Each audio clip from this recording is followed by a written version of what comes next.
Сегодня весь Кыргызстан скорбит по религиозному деятелю Чубак Хаджи Джалилове. Мы расскажем вам 8 интересных фактов о его жизни. Факт номер 1. Чубак Таджибаевич Джалилов родился 21 января 1975 году в селе Баймундус Базаркургонского района Джалалабадской области. Факт номер 2. Он вырос в интеллигентной семье. Чубак Хаджи Джалилов родился и вырос в интеллигентной семье преподавателей.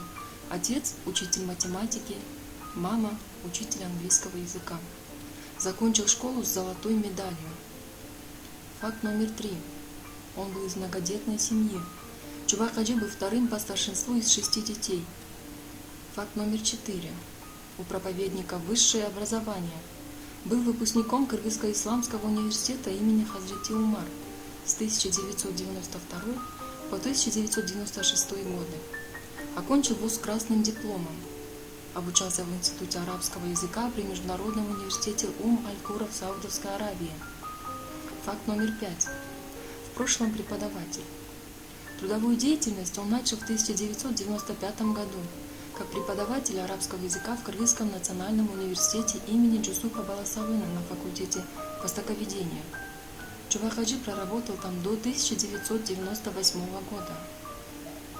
Факт номер 6. У него была личная библиотека, которая занимает 3 комнаты в большом доме. Книжный фонд составляет около 10 тысяч книг.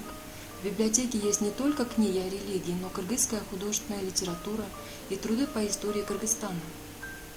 Факт номер 7. На сегодняшний день Чубак Хаджи был самым популярным YouTube-блогером и проповедником в Кыргызстане. На его канал подписаны более 640 тысяч пользователей. Факт номер 8. Он был многодетный отец. Чубак Хаджи был отцом 5 детей. У него 3 сыновей и 2 дочери.